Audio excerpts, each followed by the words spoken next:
Hot पड़ोसन बोनापति। एक बार की बात है, दिल्ली शहर के एक कॉलोनी शास्त्री नगर में मेघा अपने पति राहुल के साथ रहती थी। दोनों कुछ समय पहले ही उस कॉलोनी में आए थे। राहुल की कद काठी देखने में छोटी थी। मेघा काफी स्मार्ट थी। उसकी हाइट भी राहुल से काफी अच्छी थी। मेघा राहुल को ज्यादा भाव नहीं देती थी। एक दिन, राहुल, मैं शॉपिंग करने जा रही हूँ, अपना क्रेडिट कार्ड दे दो। मैं भी चलता हूँ मेघा, मुझे भी कुछ काम है। ना बाबा ना, मुझे नहीं जाना तुम्हारे साथ, मुझे अपना मजाक नहीं बनवाना है। ऐसा कहकर मेघा शॉपिंग करने चली जाती है। कुछ दिनों बाद मेघा अपने घर में किटी पार्टी रखने का सोचती है। मेघा उस कॉलोनी में नई नई आई थी।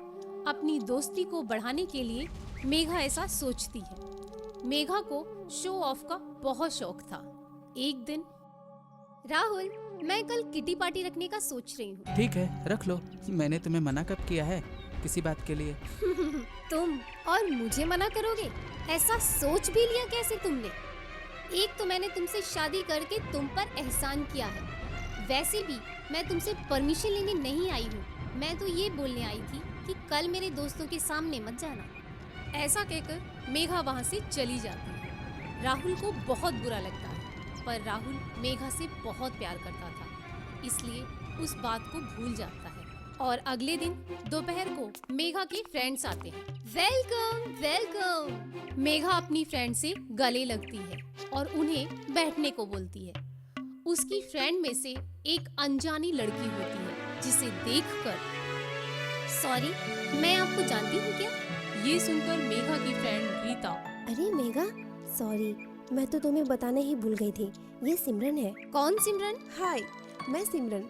मैं आपके सामने वाले घर में ही रहने आई हूँ। हेलो, अच्छा, आप हमारे सामने वाले घर में आई हैं। चलो, अच्छा है। काफी दिनों से वो घर बंद पड़ा था, अब कोई तो आया, बहुत अच्छा लगा। वैसे आप काफी हॉट हैं। सिमरन देखने में बहुत स्मार्ट थी। अपनी तारीफ सुनकर सिमरन बहुत खुश हुई और बोली, ओह, थैंक यू। वैसे आप भी काफी स्मार्ट हैं। Thank you. और रीता, आज अगर कोई भी हमारी किटी पार्टी में आना चाहे तो पूछने की जरूरत नहीं है, उसे सीधे लेके आना। ठीक है मेरी जान। किटी पार्टी में खूब मस्ती चल रही थी। सारे फ्रेंड अपने पति की बुराई कर रहे थे। सभी खूब एंजॉय कर रहे थे। तभी खाना खाते समय सिमरन के ड्रेस पर खाना गिर जाता है, जिसे साफ करने सिमरन बाथरूम की तरफ जाती है। वहाँ पर राहुल खड़ा होता है, जिसे देखकर सिमरन को लगता है कि वह घर का नौकर है। हे, हु आर यू? यहाँ क्यों खड़े हो? जी, ये मेरा घर है, तो मैं यहीं खड़ा रहूंगा ना। वैसे आप कौन हैं? दोनों बातें करने लगते हैं। सिमरन को काफी टाइम लग जाता है। अरे यार, तुम्हारा घर इतना भी बड़ा नहीं है कि सिमरन वहाँ खो जाए। भाई, कहाँ टाइम लग रहा है उसे? रुको, मैं देखती हूँ। इतने में ही सिमरन राहुल के साथ आती है। राहुल देखने में बौना था, इसलिए रीता को भी लगता था कि वह घर का नौकर है। राहुल को देखकर रीता बोलती है, अरे ये कौन है? क्या तुम्हारे घर का नौकर है?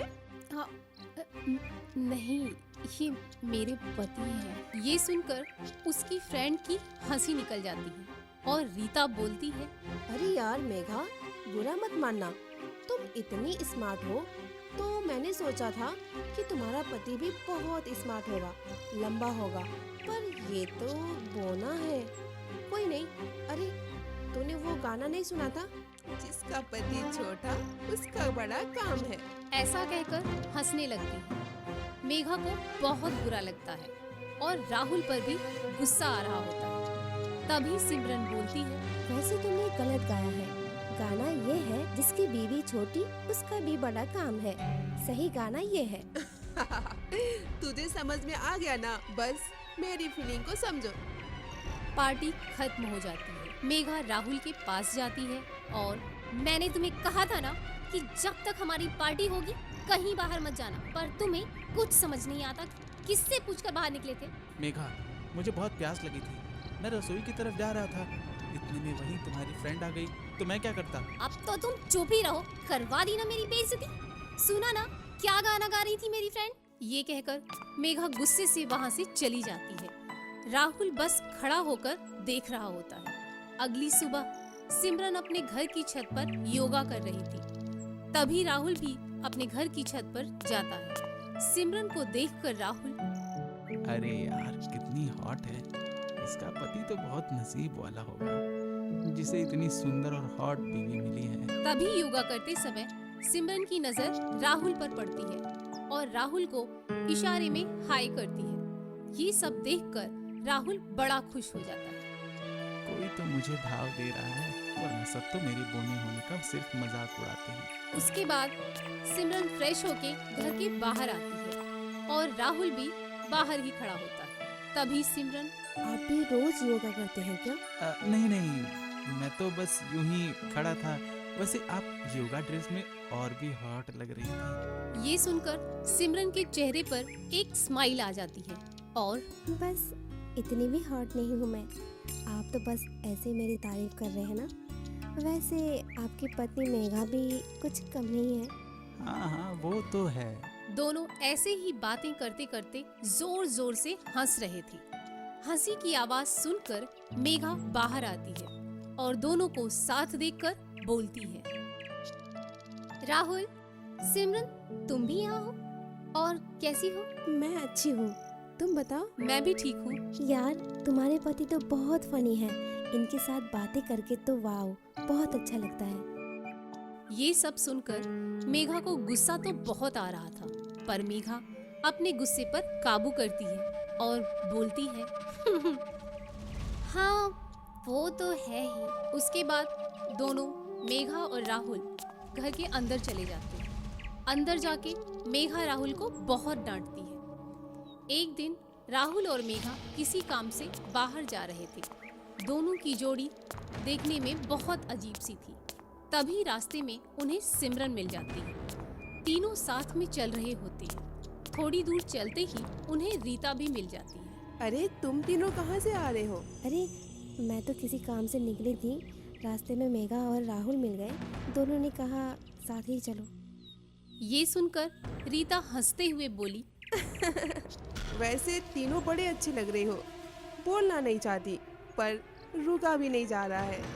हॉट पड़ोसन और बोना पति और साथ में उसकी पत्नी, वाह क्या जोड़ी लग रही है। ये सब सुनकर सिमरन बोलती है, रीता, ये तुम क्या बोल रही हो? बोलने से पहले सोचा तो करो। अरे मैंने तो पहले ही कहा था कि बुरा मत मानना। अरे बोलना है तो कुछ अच्छा बोलो। हम दोनों की जोड़ी तो शाहरुख खान और काजोल जैसी है, राहुल और सिमरन की जोड़ी जैसे। बस फर्क ये है कि हम दोनों पति पत्नी नहीं हैं। ऐसा बोलकर रीता और सिमरन वहाँ से चले जाते हैं। घर जाके सिमरन, यार रीता, मुझे तो उस बोने को देखकर बहुत हंसी आती है। बेचारा पूरी तरह से मुझ पर लट्टू है। अपनी बीवी तो उसको भाव नहीं देती और मुझ पर लट्टू है। दोनों ये बातें करते हुए जोर जोर से हंस रहे थे। एक दिन रात में सिमरन के घर में कुछ चोर घुस जाते हैं। सिमरन चिल्लाकर मदद मांगती है पर कोई नहीं आता है। राहुल और मेघा आवाज सुनते हैं। आवाज सुनकर लगता है सिमरन मुसीबत में है। लगता है उसे घर में कोई घुस गया है। हमें चलकर देखना चाहिए। तुम बचाओगे उसे? अपने आप को देखा है? अपनी हाइट को देखो, तुम्हें उठाकर फेंक देंगे। तुम्हें तो सिर्फ मेरा मजाक बनाना आता है और जब कोई दूसरा मुझ पर हंसता है तो तुम्हें गुस्सा भी आता है। एक बात बता दूं, किसी की मदद करने के लिए लंबे होने की जरूरत नहीं है, हिम्मत होनी चाहिए। कहाँ है कॉलोनी के लंबे लोग? बुला लो उन्हें। ऐसा कहकर राहुल सिमरन के घर के अंदर जाता है। चोर ने सिमरन के गले पर चाकू रखा था। राहुल एक मोटा डंडा फेंकता है जिसमें चोर के हाथ से चाकू गिर जाता है और राहुल उसे जाके पकड़ लेता है। इतने में मेघा पुलिस को लेकर आ जाती है। इस तरह राहुल सिमरन को बचा लेता है। मैं हमेशा ही तुम्हारे बौने होने का मजाक बनाती थी, मुझे माफ कर दो। तभी रीता भी वहाँ आ जाती है और माफी मांगती है सिमरन से। मैं ना कहती थी, जिसका पति छोटा उसका भी बड़ा काम है। गाना सुनकर सब हंसने लगते हैं। प्रिय दर्शकों, हमें पूरी उम्मीद है कि आपको आज की कहानी बहुत पसंद आई होगी। ऐसी कहानियाँ देखने के लिए हमारे चैनल को सब्सक्राइब करें और बेल आइकन का बटन जरूर दबाएं। और हाँ, वीडियो को ज्यादा से ज्यादा शेयर करें और लाइक करना न भूलें। धन्यवाद।